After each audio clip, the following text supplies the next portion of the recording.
Hello friends. आज का हमारा टॉपिक है एमएसएमई।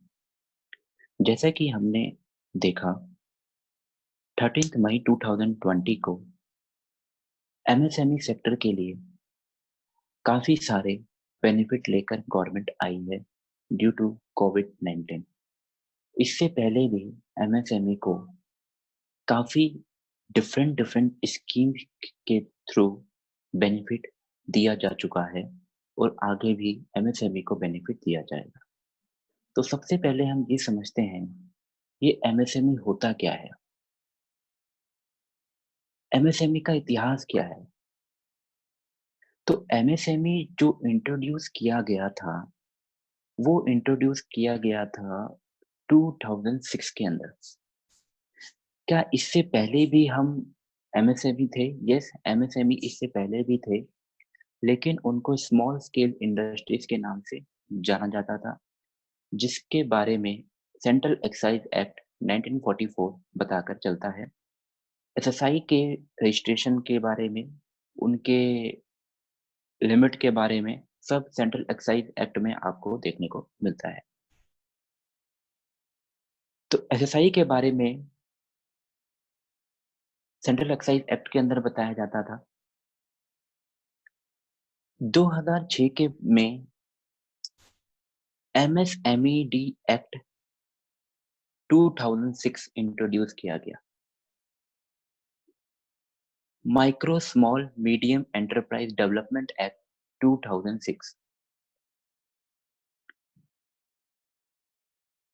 इस एक्ट के आने के बाद लोगों ने इस एक्ट के आने के बाद गवर्नमेंट ने एक प्लेटफॉर्म तैयार किया और उसके अंदर 2 फॉर्म रखे, एंटरप्रेन्योरल मेमोरेंडम 1, एंटरप्रेन्योरल मेमोरेंडम 2, जिसको हम ईएम के नाम से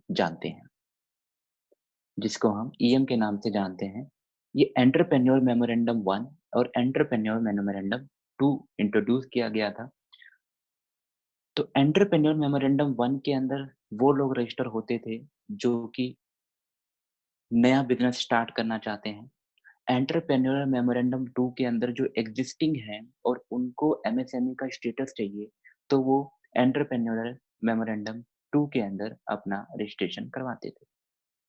यहाँ पे भी उनको फॉर्म फाइल करना होता था और इनको एमएसएमई का दर्जा दे दिया जाता था। सितंबर 2015 के बाद हम इनको एमएसएमई के नाम से बुलाने लग गए और आज की डेट में हमारे पास टोटल जो रजिस्टर्ड एमएसएमई हैं, including small scale industries, including entrepreneur memorandum, including MSME, जो सितंबर 2015 के बाद नाम चेंज एमएसएमई जिसको हम बोलना स्टार्ट कर दिए। तो टोटल रजिस्टर्ड एमएसएमई जो है वो है 1,31,71,239।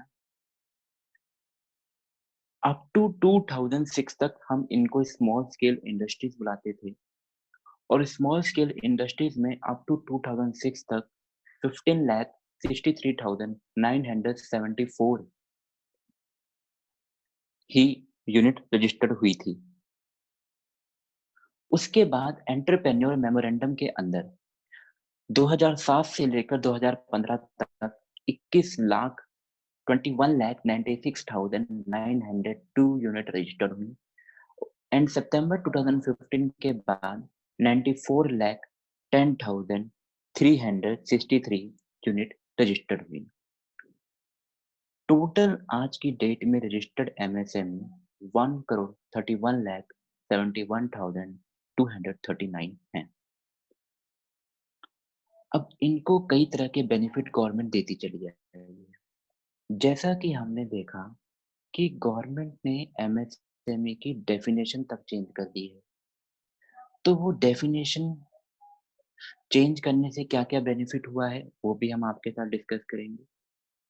क्या गवर्नमेंट के ने जो ये डेफिनेशन चेंज करी है, क्या ये ठीक है? इसके बारे में भी हम डिस्कस करेंगे। जैसा कि हम जानते हैं 13 मई 2020 को निर्मला सीतारमण जी ने एमएसएमई की डेफिनेशन भी चेंज कर दी है। तो एमएसएमई होता क्या है, वो आपको डेफिनेशन बताएगा। तो आइए चलते हैं डेफिनेशन की ओर, फिर हम आपको इसका रजिस्ट्रेशन प्रोसेस बताएँगे। एमएसएमई की डेफिनेशन पहले जो एग्जिस्टिंग क्राइटेरिया होता था, वो होता था plant and machinery and equipment में इन्वेस्टमेंट कितनी कर रखी है, उसके ऊपर इसका क्राइटेरिया डिसाइड होता था। मैन्युफैक्चरिंग एंड सर्विस एंटरप्राइज के लिए अलग-अलग क्राइटेरिया डिफाइन हो रखा था।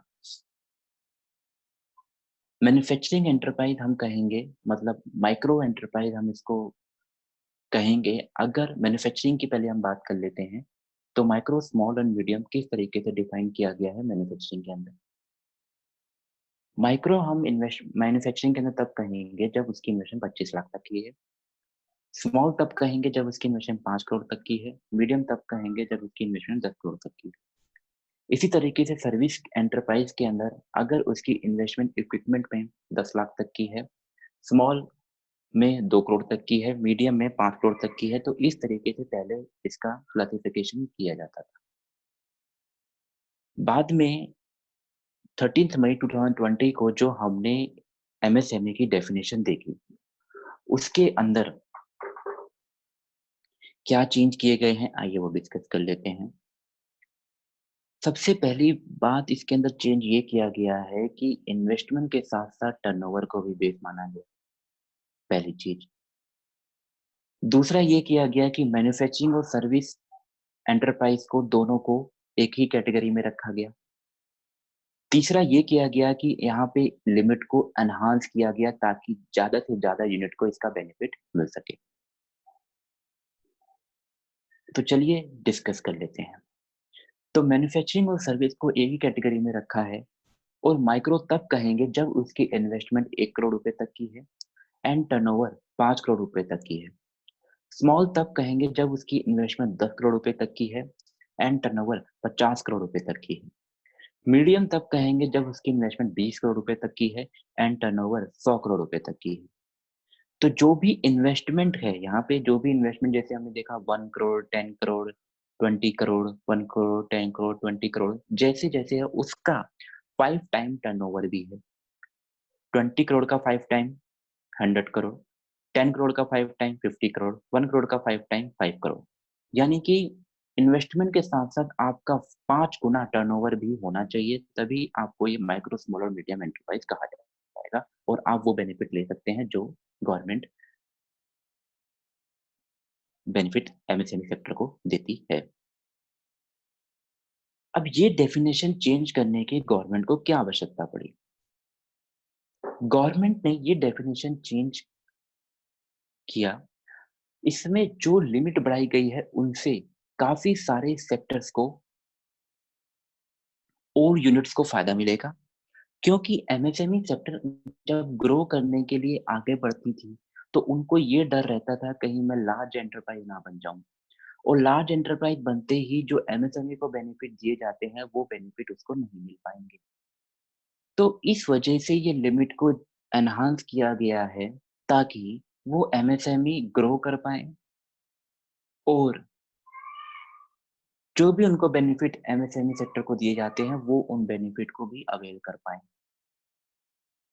इसके अंदर हम दूसरी चीज़ ये देखी है कि टर्नओवर को भी बेस बनाया गया है। लेकिन ये जो टर्नओवर को बेस बनाया गया है, इसके पीछे गवर्नमेंट का क्या इंटेंशन है? गवर्नमेंट के लिए investment in plant and machinery पता लगा पाना मुश्किल टास्क होता था। तो गवर्नमेंट ने क्या किया, टर्नओवर को बेस बनाया और टर्नओवर को बेस इसलिए बनाया ताकि वो जीएसटी डाटा से कंपनी की टर्नओवर पता लगा पाए और जैसे ही वो कंपनी की टर्नओवर जीएसटी डाटा से पता लगा पाएँगे, तो उनको वहाँ पे एमएसएमई सेक्टर को बढ़ावा देने के लिए उनके पास काफ़ी सारे रास्ते खुल जाएँगे। यानी कि वो पता लगा पाएँगे कि वो एमएसएमई सेक्टर्स हैं कि नहीं। तो टर्नओवर बेस बनाने का गवर्नमेंट के पीछे यही है कि वो ट्रांसपेरेंसी रहे, कहीं अदर सेक्टर्स को इनका लाभ ना मिले जो इनके हित में हो वो उनको मिले। तो इसलिए टर्नओवर को वेरीफ़ाई करना गवर्नमेंट के लिए आसान है, वो जीएसटी डाटा से इनको वेरीफ़ाई कर सकते हैं। मेरे कुछ पॉइंट हैं इसके अंदर। पहला पॉइंट ये है कि यहाँ पे जो जैसा कि हमने देखा है इसके अंदर डेफ़िनेशन में 100 करोड़ की लिमिट टर्नओवर यहाँ पे रखी गई है। यहाँ पे 100 करोड़ की टर्नओवर को रखा गया है मीडियम एंटरप्राइज़ के लिए। यानी कि अगर आपकी टर्नओवर 100 करोड़ से ऊपर है तो आप लार्ज एंटरप्राइज़ में आ जाओगे और लार्ज एंटरप्राइज़ में आने के बाद आपको जो एमएसएमई सेक्टर को जो बेनिफिट दिए जाते हैं, वो बेनिफिट आपको नहीं मिले। तो इससे प्रॉब्लम क्या आएगी अगर आप चाहते हैं किसी इंटरनेशनल एजेंसीज़ के साथ हाथ मिलाना चाहते हैं, तो उन इंटरनेशनल कंपनीज़ के साथ हमारी जो 100 करोड़ वाली कंपनी है, वो बहुत छोटी होगी। क्योंकि जो इंटरनेशनल कंपनीज़ हैं, उनका टर्नओवर इन्वेस्टमेंट 5,000 करोड़ या उससे ऊपर का ही होता है और वो 100 करोड़ की कंपनी के साथ टाई अप क्यों करेंगी? ये एक विषय है। मेरे हिसाब से टर्नओवर का क्राइटेरिया आगे जाके और बढ़ाया जाएगा और ताकि ज़्यादा से ज़्यादा लोगों को इसका बेनिफिट मिल पाए। दूसरा हमने देखा 13th मई 2020 को ग्लोबल कंपनीज़ को गवर्नमेंट जो टेंडर निकालेगी, गवर्नमेंट जो टेंडर 200 करोड़ तक का अगर गवर्नमेंट टेंडर निकालेगी, तो उसके अंदर multinational company, international player participate नहीं कर पाएँगे। तो अगर ये गवर्नमेंट जो टेंडर निकाल रही है, अगर ये सेंट्रल गवर्नमेंट के साथ-साथ स्टेट गवर्नमेंट भी फॉलो करे, तो ही इसका बेनिफिट मिल पाएगा, अदरवाइज़ इसका बेनिफिट देखने को हमको नहीं मिलेगा। तो ये ज़रूरी है कि हमें स्टेट गवर्नमेंट को भी इसके लिए एडवाइज़री इश्यू करनी चाहिए, ताकि वो स्टेट गवर्नमेंट भी 200 करोड़ तक के टेंडर अपने ही एमएसएमई सेक्टर से ले, ना कि वो बाहर किसी मल्टीनेशनल प्लेयर से ले। अब इसके बाद हम आपके साथ डिस्कस करेंगे रजिस्ट्रेशन। रजिस्ट्रेशन एकदम फ्री ऑफ कॉस्ट है। कोई भी पर्सन इसको आराम से रजिस्ट्रेशन ले कर सकता है। चलिए, मैं आपके साथ ये डिस्कस कर लेता हूँ कि रजिस्ट्रेशन के लिए कौन-सी साइट मैं आपसे डिस्कस कर लेता हूँ कि रजिस्ट्रेशन के लिए कौन-सी साइट है, जो आपको यूज़ करनी है। उसके अलावा अगर आप कोई साइट यूज़ करेंगे, तो वहाँ पर आपसे पैसे माँगे जा सकते हैं, जो कि बिल्कुल फ्री ऑफ कॉस्ट होता है और आपसे उसके पैसे चार्ज किए जा सकते हैं। इसलिए आप ध्यान रखें कि जो साइट मैं आपको बता रहा हूँ, उसी साइट के थ्रू ही आप अपना रजिस्ट्रेशन एमएसएमई के अंदर करवा सकते हैं। एक क्वेश्चन है यहाँ पे उठा, क्या ट्रेडिंग वाले एमएसएमई के अंदर आ सकते हैं? The answer is no. जो ट्रेडिंग करते हैं वो एमएसएमई के अंदर रजिस्ट्रेशन नहीं ले सकते। उसके पीछे रीज़न ये है कि अगर हमने ट्रेडिंग को एमएसएमई के अंदर अलाउ किया, तो ट्रेडिंग वाले क्या करेंगे, बाहर से सामान मँगवाएँगे, इम्पोर्ट करेंगे और यहाँ पे अपने इंडिया में उसको सेल करेंगे। तो हमारा एमएसएमई को जो पर्पज़ है एमएसएमई क्रिएट करने का वो सॉल्व नहीं हो पाएगा, क्योंकि एमएसएमई हम इसलिए क्रिएट कर रहे हैं ताकि हमारी इंडियन मार्केट डेवलप हो पाए। ट्रेडिंग में अलाउ कर दिया तो ट्रेडिंग वाला पर्सन भी बाहर से वो इम्पोर्ट करेगा, क्योंकि बाहर से उसको सस्ते में मिलेगा और वो यहाँ पर आकर उसको बेचेगा। तो इस केस में हमारी इंडियन मार्केट को भी हार्म होगा। इस वजह से ट्रेडिंग को अलाउ नहीं किया गया है। चलिए मैं अब आपके साथ वो साइट डिस्कस कर लेता हूँ, किस साइट पे आपको रजिस्ट्रेशन करवाना है। ये वो साइट है Udyog Aadhaar .gov.in। Uh, there is some technical issues uh, जिसकी वजह से ये आज साइट काम नहीं करेगी। बट फिर भी मैं आपको इसके बारे में बता देता हूँ। उद्योग आधार .gov.in ही वो साइट है जहाँ पर आप रजिस्ट्रेशन अपने एमएसएमई के लिए करवा सकते हैं। अदरवाइज़ और भी कई सारी साइट बनी हुई हैं, बट वो पैसे चार्ज करती हैं। वो गवर्नमेंट साइट्स नहीं हैं, वो पैसे चार्ज करेंगी आपसे। तो उद्योग आधार .gov.in पे आप जाएँगे, वहाँ पे जैसा कि मैंने आपको शुरू में बताया था कि हमारे इंडिया में 1,31,71,239 एमएसएमई रजिस्टर्ड हैं। अभी भी कई सारी एंटरप्राइज़ ऐसी हैं जो एमएसएमई में रजिस्ट्रेशन उनका नहीं है। चलिए, मैं अब आपको नीचे ले चलता हूँ।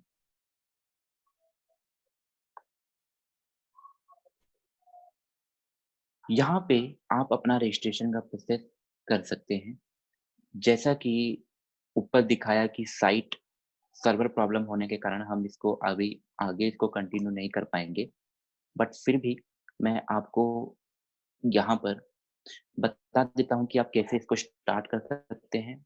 कल मैं पार्ट 2 में आपके लिए लेकर आऊँगा कि एमएसएमई का रजिस्ट्रेशन कैसे किया जाता है with practical on website. Aadhaar number अब अपना डालेंगे। अगर आप कंपनी हैं तो डायरेक्टर जो भी कंपनी का डायरेक्टर जो मेन डायरेक्टर है जो कंपनी स्टार्ट करना चाहता है उसका आधार नंबर आएगा। अगर आप पार्टनरशिप फर्म है जो भी मैनेजिंग पार्टनर है पार्टनरशिप फर्म का उसका आधार नंबर आएगा। अगर आप प्रोप्राइटरशिप हैं तो जो भी इंडिविजुअल है उसका आधार नंबर यहाँ पर आएगा। उसके बाद उस पर्सन का नाम यहाँ पर आएगा। वैलिडेट एंड जनरेट ओटीपी आप कर देंगे। तो इसके थ्रू आपका एक ओटीपी जनरेट होगा। जो भी आधार नंबर पे रजिस्टर्ड मोबाइल नंबर है, वहाँ पे ओटीपी आएगा और उसके थ्रू आप इसको रजिस्ट्रेशन यहाँ पे करवा सकते हैं।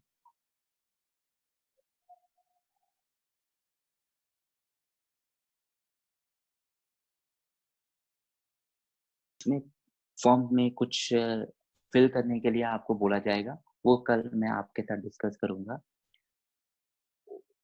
उसमें आपसे कई सारी चीज़ें माँगता है, कितनी आपकी इन्वेस्टमेंट है, क्या आपका सोशल कैटेगराइज़ेशन है, आप अपनी कंपनी का क्या नाम रखना चाहते हैं? आप इससे पहले क्या एसएसआई तो नहीं रह चुके हैं? तो काफ़ी सारी चीज़ें वो आपसे माँगता है, आपके बिज़नेस का नाम माँगेगा, आपके बिज़नेस की एक्टिविटी माँगेगा। तो कल वो मैं आपके साथ पूरा डिस्कस करके चलूँगा। अभी के लिए इतना ही। Thank you so much. Hope ये वीडियो आपको यूज़फुल होगी और कल मैं आपके साथ पार्ट 2 में रजिस्ट्रेशन का प्रोसेस लेकर आऊँगा। और उस रजिस्ट्रेशन के प्रोसेस को हम आपके साथ डिस्कस करके चलेंगे कल, जो कि बिल्कुल फ्री ऑफ कॉस्ट है और आपको इसके लिए बिल्कुल भी चार्जेस नहीं देने पड़ेंगे। चलिए, कल हम इसके आगे डिस्कस करेंगे क्योंकि अभी इसका सर्वर डाउन है, जिससे कि हम इसको अभी यूज़ नहीं कर पाएँगे साइट को। जैसा कि हम यहाँ पे देख पा रहे हैं कि server is facing some technical issues so some to try registration before और आफ्टर पीक आवर्स। तो we will try it tomorrow. तो कल मैं आपके लिए रजिस्ट्रेशन का एक वीडियो लेकर आऊँगा पार्ट 2 में। अभी के लिए thank you so much. Bye bye.